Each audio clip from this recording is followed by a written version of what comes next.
Party जिंदाबाद जिंदाबाद, Bharatiya Janata party जिंदाबाद जिंदाबाद, भारत माता की भारत माता की भारत माता की भारत माता की योगी मोदी जिंदाबाद योगी मोदी जिंदाबाद, योगी मोदी जिंदाबाद योगी मोदी जिंदाबाद, योगी मोदी जिंदाबाद योगी मोदी जिंदाबाद, जिंदाबाद योगी मोदी जिंदाबाद, केशव प्रसाद मौर्य जिंदाबाद केशव प्रसाद मौर्य जिंदाबाद, डिप्टी सीएम केशव प्रसाद मौर्य जिंदाबाद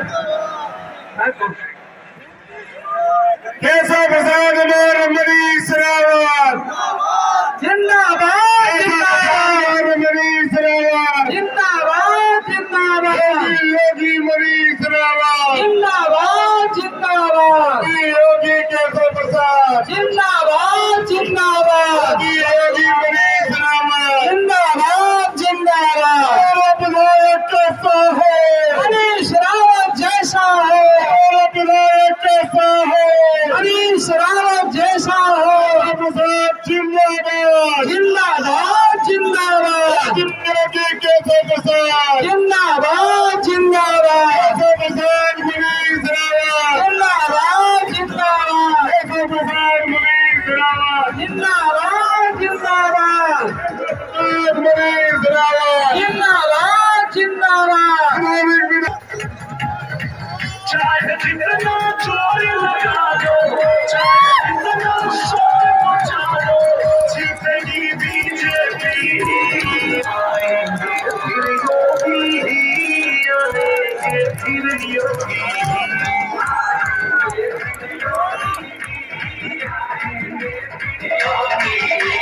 फिर से आएंगे योगी जी, फिर से आएंगे योगी जी।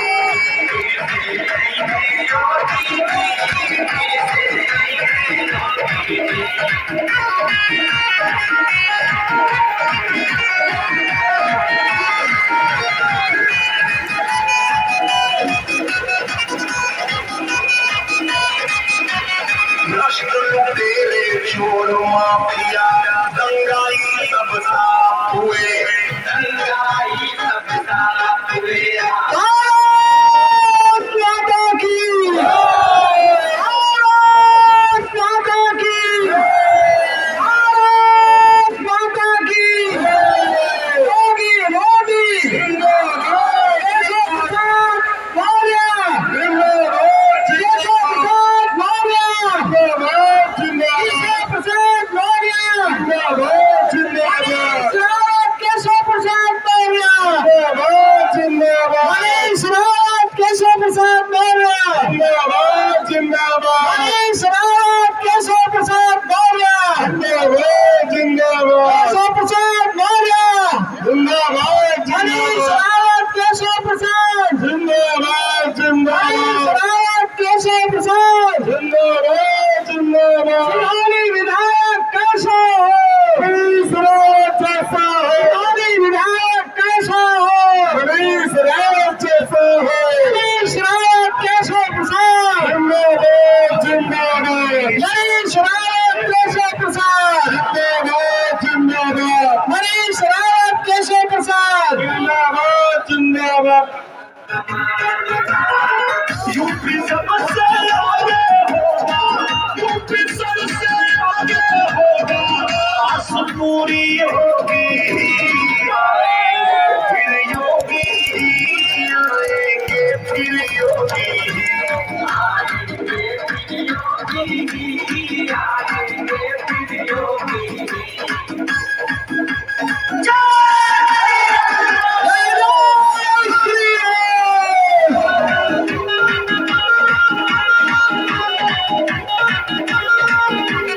दिव्य कुंभ और भव्य अयोध्या, मथुरा काशी याद रहे, मथुरा काशी याद रहे, मथुरा काशी याद रहे।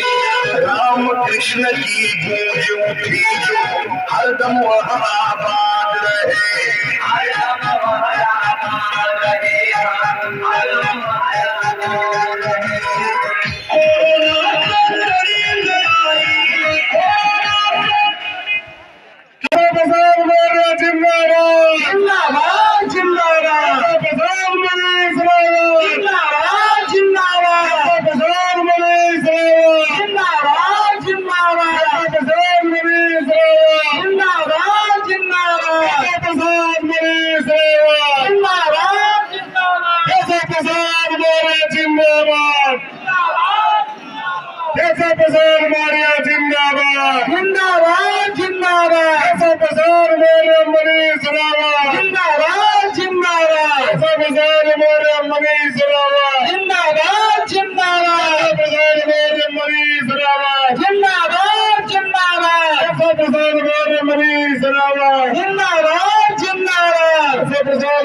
मैं निवेदन करूंगा। धन्यवाद। जय श्री राम, जय श्री राम, जय श्री राम, जय श्री राम। उपस्थित जिनका हम लोग काफी देर से इंतजार कर रहे थे, उत्तर प्रदेश के यशस्वी उप मुख्यमंत्री माननीय श्री केशव प्रसाद मौर्य जी हम लोगों के बीच उपस्थित हैं। जोरदार ताली बजा के स्वागत करें सिधौली के क्षेत्रवासियों। मैं उपस्थित मंच पर मैं सभी गणमान्य नेताओं का मैं हृदय से धन्यवाद देता हूं। उपस्थित हमारे क्षेत्र की सभी बूथों से पूरे कोने कोने से आए हुए जनता जनार्दन को मैं प्रणाम करता हूं, सभी लोगों को प्रणाम करता हूं। उपस्थित हमारे पत्रकार बंधुओं मैं उनको प्रणाम करता हूं, हमारी मातृशक्ति उनको प्रणाम करता हूं। साथियों, आप सब जानते हैं मेरे बारे में, मैं मनीष रावत 5 साल विधायक रहा। आपने देखा होगा, जब भी अभी कभी आपने बुलाया होगा मुझे, जब भी मुझे याद किया होगा, मैं आपके कंधे से कंधा मिला के मैं लगातार क्षेत्र बना रहा। हमने क्षेत्र का विकास भी कराया, डिग्री कॉलेज से लेके ITI कॉलेज, आपका बिजली के क्षेत्र पावर हाउस से लेके पुल तक का निर्माण कराया। विकास कार्य के साथ साथ आपने जब भी कभी हमको याद किया, शादी ब्याह मुंडन घटना दुर्घटना में हर जगह मैं आपके बीच में पहुंचने मैंने काम किया। साथियों, मैं 5 साल विधायक नहीं रहा। जब मैं 5 साल नहीं विधायक रहा तो आपने देखा होगा पूरे 5 साल में क्षेत्र में आप लोगों के बीच में लगातार बना रहा। आपने देखा होगा हर मोड़ पे आपने मुझे देखा होगा, मैं आपके बीच में साथियों बना रहा। अब आप जानते हो कुछ लोगों ने मेरे साथ क्या किया मेरे साथ कुछ लोगों ने, उन लोगों ने पैसा लेकर के मेरे साथ जो किया, उन लोगों ने मुझे मुझे क्या हुआ, वहां से मुझे अपमानित होना पड़ा।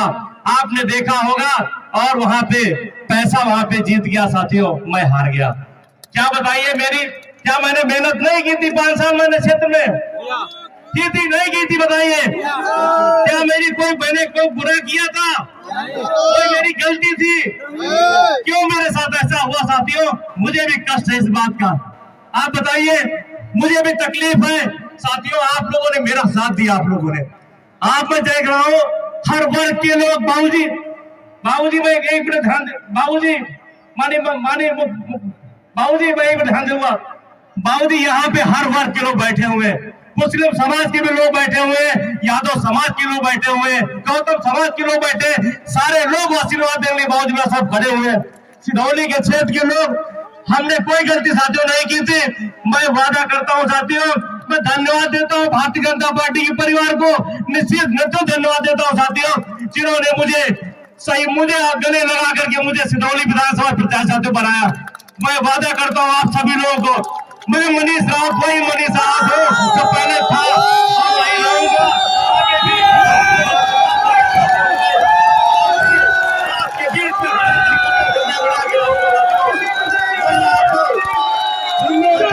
मैं विधायक नहीं बन के रहूंगा, मैं आपके परिवार का भाई बेटा बन के मैं काम करूंगा। साथियों एक बार इस बार मुझे इस संकट घड़ी में मनीष रावत के साथ दे देना। साथियों बहुत तकलीफ हुई है, मैं चाहता हूँ आप सभी लोग, मैं मनीष रावत को 23 तारीख को तीसरा खाना, साथियों मनीष रावत 23 तारीख को, साथियों 23 तारीख को तीसरा खाना कमल वाला निशान दबा करके कमल के निशान पे साथियों आशीर्वाद दे देना मनीष रावत को। ये मनीष रावत आपके साथ हमेशा खड़ा रहेगा साथियों। 23 तारीख कमल निशान, 23 तारीख कमल निशान पे बटन दबाकर मनीष रावत को आशीर्वाद दे देना साथियों। हम आपके साथ हैं। बहुत बहुत धन्यवाद। केशव प्रसाद मनीष रावत केशव प्रसाद मनीष रावत। बोलिए भारत माता की। दोनों हाथ ऊपर उठा करके जोर से बोलना है। बोलिए भारत माता की, भारत माता की, भारत माता की। अभी जब मैं हेलीकॉप्टर से नीचे आ रहा था तो ऊपर से ही देख करके लग गया कि सिधौली विधानसभा आपने भारतीय जनता पार्टी की झोली में डाल दी जी। जो आपके बड़े चहेते हैं, इस क्षेत्र की बहुत सेवा की और मैं आपके लिए यहाँ पर आप सबका आशीर्वाद रूपी वोट मांगने के लिए आया हूँ। आज शाम को प्रचार बंद हो जाएगा और प्रचार बंद होने के बाद आप सबको अपने अपने बूथ पर डट जाना है और बूथ को ही विधानसभा मान करके कमल का फूल खिलाना है। आप कमल को कमल का फूल खिला करके विधानसभा में भारी अंतर से विजयी बना करके भेज दीजिए। सिधौली विधानसभा को कमल के फूल की तरह खिलाने का हर काम हम करेंगे कि आपको भरोसा दिलाते हैं।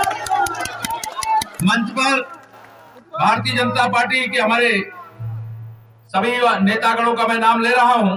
आदरणीय श्री राकेश राज जी, आदरणीय सूरभान सिंह जी, श्रीमान सुधीर सिंह जी, ब्लॉक प्रमुख राम बख्श रावत जी, गंगा राम राजपूत जी, अमर सिंह चौधरी जी, पूरनमल गौतम जी, प्रभात किशोर जैकी जी, पूर्व विधान परिषद सदस्य भरत त्रिपाठी जी, संजय मौर्य जी, पीयूष जायसवाल जी, राकेश पांडे जी, सूरबख्श सिंह जी, लक्ष्मी शंकर गिरी जी, कौशलेश भारती जी, राजू भाई गुजराती, पुष्कर गुप्ता जी, बच्चे प्रसाद वाजपेयी जी, लालजी भार्गव, शिव प्रसाद यादव जी, राम नरेश यादव जी, शंभू यादव जी यानी जय कुमार यादव जी, करुणा शंकर त्रिपाठी जी, विष्णु मौर्य जी, आसिफ मुशीर जी, जाकिर जी, अवनीश कुमार रावत जी, रमेश गौतम जी, श्रीमती सुमन लता जी, नरेंद्र गौतम जी, राकेश सिंह जी पूर्व एमएलसी, अवधेश अवस्थी जी, राजू यादव जी, रामपाल यादव जी, समर हसन, सबीर हसन रिजवी जी,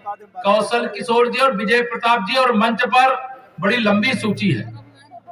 मंच पर बैठे हुए सभी वरिष्ठ नेतागण और यहाँ उपस्थित इतनी भारी संख्या में जनता जनार्दन, जिसमें मेरे बड़े बुजुर्ग भी हैं, मेरी माताएं बहनें भी हैं, जो मुझसे बड़े हैं, मैं उन सब के चरण छू करके आशीर्वाद मांगता हूं आप सबका कि आने वाली 23 तारीख, आज तो 21 तारीख है, 6 बजे शाम को प्रचार बंद हो जाएगा।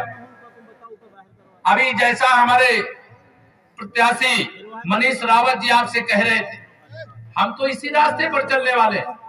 जब से आप बताइए केंद्र में माननीय नरेंद्र मोदी जी के नेतृत्व में, प्रदेश में आदरणीय योगी जी के नेतृत्व में भाजपा की सरकार बनी है, हमने किसी काम में भेदभाव किया है क्या? जोर से बताइए, भेदभाव किया है क्या? हमारे लिए तो गरीब गरीब एक समान, किसान किसान एक समान, मजदूर मजदूर एक समान, बेटी बेटी एक समान, माताएं बहनें एक समान, हिंदू हो या मुसलमान। हमने कोई भेदभाव किया है क्या? हमने सबका साथ सबका विकास का महामंत्र लेकर के प्रदेश की सेवा की है, देश की सेवा की है। आप बताइए, अगर अभी 5 हमारे ये बहुत दिनों के बाद मुझे मालूम है आप भाजपा की झोली में सीट डालने जा रहे हैं, मुझे इसमें कोई शंका नहीं, शंका तो ना करके जाऊं। आप जिताओगे ना इस बार? दोनों हाथ उड़ा के बता दो जरा, दोनों हाथ उड़ा के बताइए, जिताओगे इस बार ना? आप सब जिताने का काम करोगे, मुझे विश्वास है। और मैं इसलिए आप सबसे कहने के लिए आया हूं, 2022 का चुनाव साधारण चुनाव नहीं है। यह चुनाव 10 पीढ़ी के उज्जवल भविष्य को बनाने का चुनाव, 10 पीढ़ी का। भारतीय जनता पार्टी जातिवाद में विकासवाद पर विश्वास करती है, और विकासवाद में भी सबसे पहले गरीब का विकास करना। जिसके पास रहने का घर नहीं है, वो चाहे हिंदू हो चाहे मुसलमान हो, अगर प्रधानमंत्री आवास योजना में हम उसको घर बना के देते तो गलत काम करते हैं क्या? बताइए, गलत काम करते हैं क्या? जिस गरीब आदमी के घर में शौचालय नहीं बना, इज्जत घर नहीं बना, हम इज्जत घर बनाने का काम करते हैं, गलत काम करते हैं क्या? जिस गरीब के घर में आजादी के बाद से बिजली नहीं पहुंची थी, सौभाग्य योजना में हर गरीब के घर तक सरकार ने पैसा खर्च करके हर गरीब के घर में बिजली पहुंचाई, गलत काम किया है, सही काम किया है? जिस सरकार ने गरीबों को रसोई गैस का कनेक्शन लेने का पैसा, जिनको दोनों समय भोजन करने के लिए जब मजदूरी छोटा मोटा व्यापार न करे तो दोनों समय का भोजन मुश्किल होता है, तो गैस का कनेक्शन कभी ले पाते क्या? लेकिन देश के प्रधानमंत्री गरीब माँ बाप के बेटे माननीय नरेंद्र मोदी जी बनते हैं तो गरीब के घर में भी फ्री में रसोई गैस का कनेक्शन पहुंच जाता है, गरीब के घर में भी बिजली पहुंच जाती है, गरीब के घर कच्चा झोपड़ी से पक्का मकान बन जाता है, शौचालय बन जाता है। और जो गरीब है अगर बीमार हो तो आयुष्मान भारत योजना में उसको भी एक कार्ड मिल जाता है कि परिवार में कोई बीमार हो तो 5 लाख रुपए तक का इलाज फ्री में करा सके, यह सुविधा मिल जाती है। मैं आप सब लोगों के सामने यहाँ पर यह निवेदन करने के लिए आया हूँ, भारतीय जनता पार्टी की सरकार गरीब की सरकार है, गुंडों की सरकार नहीं है, ध्यान रखना। भारतीय जनता पार्टी की सरकार, याद करिए आप, 2017 से पहले कितने घंटे बिजली आती थी? आपको याद है कि भूल गए सब? अब बिजली आती है कि नहीं आती है? लो वोल्टेज रहता है क्या? ट्रांसफार्मर जल जाए तो पैसा देने के बाद ट्रांसफर मिलता है, बिना पैसा ट्रांसफार्मर लग जाता है। भाजपा की सरकार आने के बाद माननीय नरेंद्र मोदी जी दिल्ली से मेरे किसान भाइयों के खाते में 2-2 हजार रुपया की 3 किस्त साल में भेजते हैं। हिंदू मुसलमान देख के भेजते हैं कि सबको भेजते? बताओ। बिना भेदभाव के अगर जो सेवा करे तो उसे आशीर्वाद मिलना चाहिए कि नहीं मिलना चाहिए? मैं आप सब लोगों के सामने वोट नहीं, मैं वोट के रूप में कर्ज मांगने के लिए आया हूं। अभी 2017 से जो 2022 आपने देखा है वो तो टेलर था, टेलर। असली पिक्चर तो 10 मार्च के बाद दिखाने का काम है। विकास की किरण हर गरीब तक पहुंचाने का काम करेंगे। हर माता बहन के सेवा के लिए सरकार का खजाना खुला होगा। हर बुजुर्ग के सम्मान के लिए आने वाली 10 मार्च के बाद आप सभी के आशीर्वाद से 300 से ज्यादा सीटें जीत करके फिर भाजपा की सरकार बनने जा रही है। और सरकार बनने के बाद 10 मार्च के बाद हम लोग क्या करेंगे वो बता दे रहा हूं आप सबको। 10 मार्च के बाद गरीब कल्याण को सर्वोच्च प्राथमिकता देते हुए गरीब के जीवन में खुशी लाने के लिए केंद्र सरकार का खजाना भी और प्रदेश सरकार का खजाना भी सबसे अधिक किसी के लिए खोला जाएगा तो गरीबों के लिए खोला जाएगा। गरीबों की सेवा करना पाप है क्या?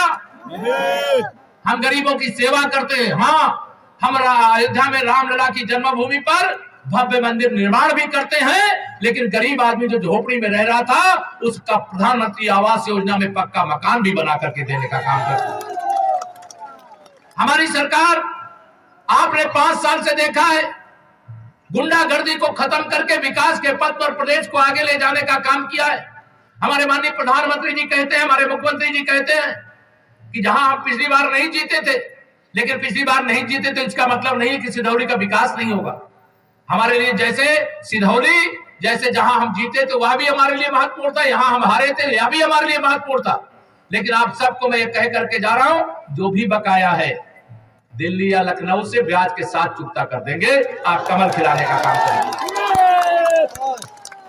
हमारी सरकार का संकल्प है, हमारी पार्टी का संकल्प पत्र है, आने वाली 10 मार्च के बाद हम अपने गरीब माताओं बहनों को, जिनको प्रधानमंत्री उज्ज्वला योजना में गैस का कनेक्शन मिला है, महंगा हुआ है थोड़ा सा, माननीय प्रधानमंत्री जी ने कहा मेरी माताओं बहनों को महंगा सिलेंडर लेने में तकलीफ होती है, इसलिए सरकार बनने के तत्काल बाद एक भरा हुआ सिलेंडर फ्री में, जो प्रधानमंत्री उज्ज्वला योजना की के अंतर्गत कनेक्शन पाए हैं, उनको भिजवाने का काम सरकार के एक दिवाली पर, एक होली पर और दूसरा दिवाली पर। जो मेरे यहाँ पर आप सब लोग बैठे हुए, बड़ी संख्या में बैठे, ऐसे भी बड़े बुजुर्ग होंगे जिनको पेंशन मिलती होगी, बुजुर्गों का पेंशन, विधवा माताओं बहनों की पेंशन, दिव्यांग भाई बहनों की पेंशन। हमारी सरकार ने 300 रुपया से बढ़ाकर के 1000 रुपया महीना देना शुरू किया है। लेकिन गरीबों की चिंता करने वाले मेरे प्रधानमंत्री जी ने कहा अब 1000 से काम नहीं चलेगा, 10 मार्च के बाद 1500 रुपया महीना पेंशन देने का काम शुरू करो। और जिनकी पेंशन नहीं बनी, गांव गांव में कैंप लगवा करके उनकी पेंशन भी बनवाना। बहुत सारे लोगों के प्रधानमंत्री आवास योजना में 2-2, 3-3 मकान बन गए, लेकिन अभी भी कुछ लोग ऐसे हैं जिन्हें एक भी मकान नहीं मिला। उसके लिए भी प्रधानमंत्री जी ने कहा है गरीबों के, कई गरीब माँ बाप का बेटा अगर देश का प्रधानमंत्री बने हैं तो उन्होंने कहा है कि गरीबों को मकान देना है। जिनको नहीं मिला गांव गांव में कैंप लगाओ, सूची बनाओ, जो झोपड़ी में रहते, कच्चे मकान में रहते, उनका भी पक्का मकान बनाओ। हमने 5 साल में 43 लाख मकान उत्तर प्रदेश में बनाए हैं।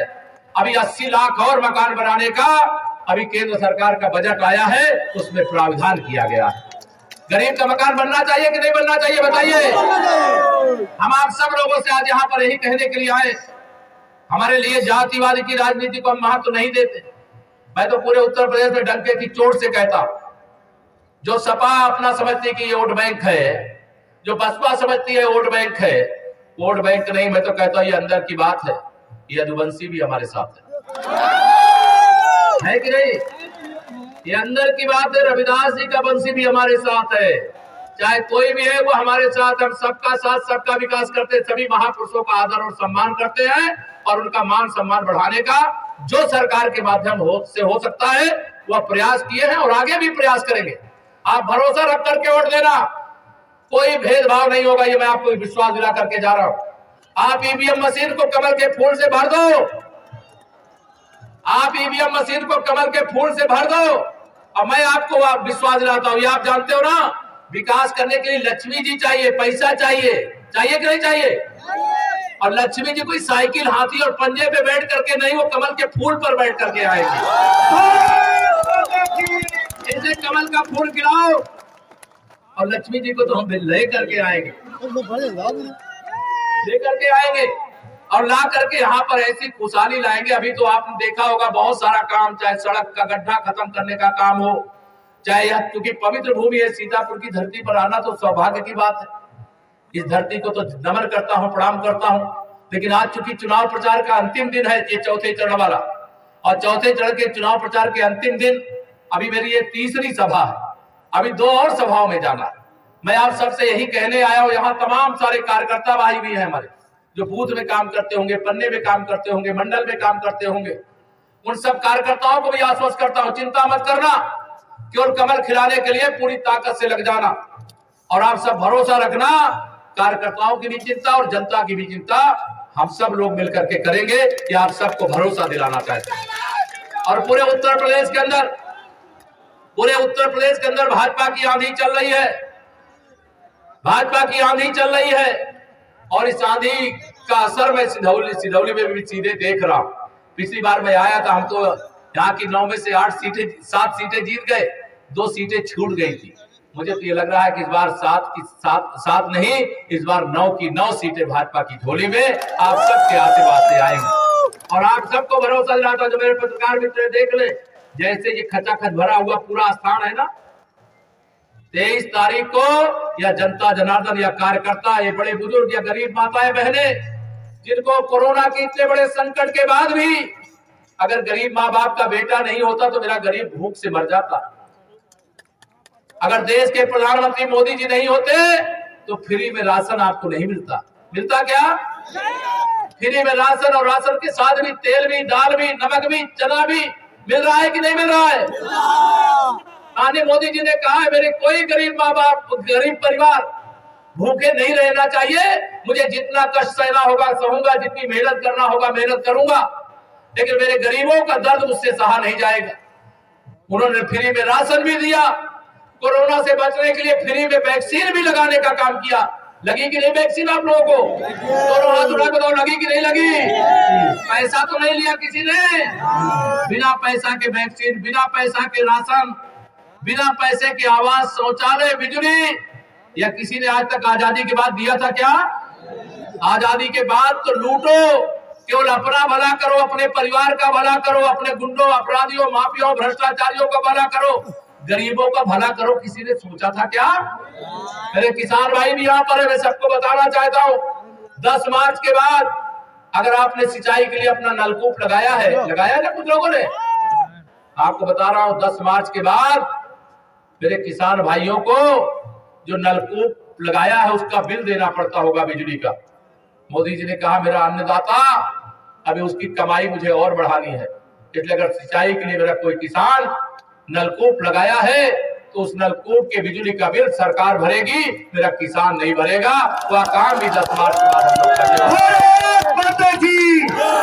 हमारी बेटियां, पहले बेटियों को गर्भ में बांध दिया जाता था, माननीय प्रधानमंत्री जी ने कहा बेटी बचाओ, बेटी पढ़ाओ, बेटी को आगे बढ़ाओ। तो आगे बढ़ाने के लिए सबसे पहले किसी माँ बाप को चिंता होती है, अगर बेटी पैदा हुई है तो उसके हाथ पीले कैसे करेंगे। हमारी सरकार बनी, हमने मुख्यमंत्री सामूहिक विवाह योजना के माध्यम से निजी कोई अपना शादी विवाह करना चाहता है तो उसे 51,000 रुपया एक बिटिया की शादी के लिए देने का काम शुरू किया था। लेकिन अच्छी बात मैं आपको ये बताना चाह रहा हूँ, 10 मार्च के बाद ये कहा है माननीय प्रधानमंत्री जी ने, मेरे गरीब परिवारों की बेटियों की शादी शान से, धूमधाम से होनी चाहिए। 51,000 रुपया कम है, इसलिए एक बिटिया के विवाह के लिए 10 मार्च के बाद 1 लाख रुपया खर्च करने का काम किया जाए। भारतीय जनता पार्टी एक ऐसी पार्टी है जो चाहे अगड़ा हो, चाहे पिछड़ा हो, चाहे अनुसूचित वर्ग का हो, इसकी त्रिवेणी है, ध्यान रखना। हमारे यहाँ स्वयं प्रधानमंत्री जी अगर कोई दलित भाई है सफाई के काम में लगा तो प्रयागराज के कुंभ में स्वयं जमीन पे बैठ कर उनके चरण धो करके उनको सम्मान देने का भी काम माननीय नरेंद्र मोदी जी ने किया। अगर बाबा विश्वनाथ जी के धाम का निर्माण हुआ है जो औरंगजेब के समय से तहस नहस किया गया, वहां काम करने वाले मजदूरों की बाबा की पूजा करने के बाद, संतों का आशीर्वाद लेने से पहले मजदूरों की पूजा किया, उनका दर्शन किया, उनका अभिनंदन किया, पुष्प वर्षा किया। या चाहे सफाई कर्मचारी हो, चाहे मजदूर भाई हो, बताइए मोदी जी के अलावा कोई उनका सम्मान कर सकता है क्या? माननीय नरेंद्र मोदी जी हर गरीब के दिल में है, हर मजदूर के दिल में है, हर किसान के दिल में, मेरी माताओं बहनों के तो विशेष है आशीर्वाद मोदी जी को प्राप्त है कि नहीं? माताओं बहनों बताओ, आशीर्वाद है कि नहीं? दोनों हाथ उठा बताओ, है कि नहीं आशीर्वाद? देखिए मेरी माताओं बहनों का आशीर्वाद, इसी आशीर्वाद की ताकत है। मैं विरोधियों को बताना चाहता हूं, तुमने गरीबों की हाय ली है, गरीबों का श्राप लिया है। गरीबों को सुख देने का काम किए होते तो सत्ता से कभी विदा नहीं होते, क्योंकि तुम गरीबों की सेवा नहीं कर सकते, किसानों की सेवा नहीं कर सकते, मजदूरों की सेवा नहीं कर सकते, जो दलित पिछड़ा गरीब है उसकी सेवा नहीं कर सकते। जो सेवा कर सकता है, कोई बोले मुंह से चाहे ना बोले, अंदर से ही आशीर्वाद मिल जाता, मिलता है कि नहीं बताओ? और आपके आशीर्वाद की ताकत लेकर के ही आपका आशीर्वाद आज फिर उत्तर प्रदेश में फलीभूत हो रहा है। हम सुशासन देंगे, हम विकास देंगे, हम आपकी जरूरतों को पूरा करेंगे, हम बीच में भ्रष्टाचार करने वालों को सीधा जेल भेजने का काम भी करेंगे। भेजना चाहिए कि नहीं भेजना चाहिए जेल? जो आपका हक बीच में खाने की कोशिश करे उसे जेल में भेजना चाहिए कि नहीं भेजना चाहिए? तो मैं आप सब लोगों को इतना ही अपील करके जा रहा हूं, कोई चाहे सपा हो, चाहे बसपा हो, चाहे कांग्रेस, यह आपका भला न किए हैं न कर सकते। भाजपा आपकी सेवा में समर्पित थी, समर्पित है और समर्पित रहेगी। हम देश की रक्षा में भी समझौता नहीं करते और प्रदेश की सुरक्षा में भी समझौता नहीं करते। हम देश और प्रदेश की सुरक्षा के लिए आप सबका आशीर्वाद मांगते हैं, आप सबका समर्थन मांगते हैं। और आने वाली 23 तारीख पे कुछ घंटे अब केवल बाकी हैं, इसलिए मनीष रावत जी के लिए मैं ये कह करके जा रहा हूं कि आप केवल मनीष रावत जी को प्रत्याशी मत समझना, केशव प्रसाद मौर्य को भी अपना प्रत्याशी समझ करके जाइएगा जब ईवीएम मशीन के पास वोट डालने के लिए। ध्यान रखना मेरी बात को बहुत ध्यान से, मैं बहुत गंभीर बात कह रहा हूं। अगर आप ईवीएम मशीन में कमल के फूल की बटन दबाओगे, एक गरीब की दुखी जीवन को सुखी बना देने का काम करो। बाकी किसी बटन की ओर नजर डालोगे तो कोई लूटेगा, कोई मारेगा, कोई भ्रष्टाचार करेगा, कोई तमाम बातें, मैं बहुत सारी बातें करना नहीं चाहता, आप सब समझते हो। ये गरीब के हितों की लड़ाई भाजपा लड़ रही है और मजबूती से किसान के हित की, नौजवान के उज्जवल भविष्य की लड़ाई हम लड़ रहे हैं, आगे लड़ेंगे। उसके लिए आपका आशीर्वाद चाहिए। लंबी बातें नहीं कर सकता, लेकिन 10 मार्च के बाद अगर माननीय प्रधानमंत्री जी ने कहा है फिर से भाजपा सरकार बनने ही जा रही है, तो सभी मेरी माताओं बहनों के लिए गैस का फिर भरा हुआ सिलेंडर होली से पहले पहले आ जाएगा। और जब होली के पहले आ जाएगा तो ये जरूर मैं कहूंगा मनीष जी से और पार्टी के सभी नेताओं से कि सिधौली में मैं चुनाव के बाद भी एक बार आना चाहता हूं, गुजिया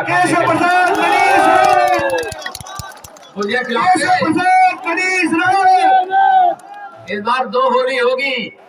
एक 10 मार्च को 11 बजे, जब सारे विरोधियों का आप 12 बजा दोगे, और दूसरी होली जो 18 मार्च को होनी है, वो होली होने वाली है।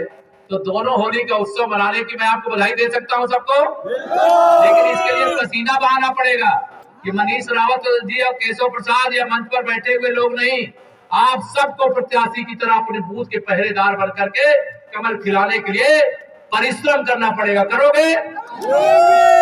मैं बात ये ध्यान रखना, कमल के फूल की एक बटन गरीब के पेट की आग को शांत करने की गारंटी। किसान के जीवन में क्या खुशहाली हमने लाया है 5 साल के अंदर और 8 साल के अंदर देश में मोदी जी ने, मेरा किसान उसको जानता। हम ये नहीं कहते कि हमने सारी समस्याएं दूर कर दी, लेकिन समस्याओं को दूर करने की अगर दिल से कोई कोशिश करे तो वो दूर हो जाती है। उसका परिणाम देश और प्रदेश और आपने अपनी आंखों से देखा। हमें आपका आशीर्वाद रूपी जो वोट है, वोट के रूप में मुझे कर्ज चाहिए। क्या चाहिए? मुझे कर्ज चाहिए, विकास करके ब्याज के साथ चुकता कर दूंगा, ये मैं आपको वादा करके जा रहा हूं। आप सबसे बहुत शाम 6 बजे के बाद सभाएं नहीं हो पाएंगी, 2 जगह और मुझे जाना है। अब तो होली के बाद, होली के आसपास गुजिया खाने ही आऊंगा आपके लिए, ठीक है? तो मैं आप सबका आशीर्वाद मांगूंगा, दोनों हाथ उठा के मुझे आशीर्वाद दे दीजिए कमल खिलाने का। और मैं इसी मंच से अपने सभी जो 9 विधानसभाएं हैं, सिधौली सहित सभी विधानसभाओं में जिसके जहां संपर्क परिचय होंगे, एक फोन कर दोगे। कोई रिश्तेदारी होगी, नातेदारी होगी, कोई दोस्त होगा, है कि नहीं? कोई का नहीं है? सब लोग एक एक फोन करोगे तो 5-5, 10-10 वोट बढ़ेंगे हर विधानसभा में। तो बाकी विधानसभा वालों को कहूंगा सिधौली में फोन करिए जो रिश्तेदारी होगी, और सब लोग इधर उधर से फोन करेंगे तो कमल के फूल से ईवीएम मशीन मुझे लगता है लबालब हो जाएगी, जगह ही नहीं बचेगी दूसरे चुनाव के लिए। एक विश्वास के साथ देता हूं अपनी वाणी को विराम। जरा दोनों हाथ उठा करके बोलिए जय श्री राम, जय श्री राम, जय श्री राम। आप सबका बहुत बहुत बहुत बहुत बहुत धन्यवाद।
टाइम लगेगा।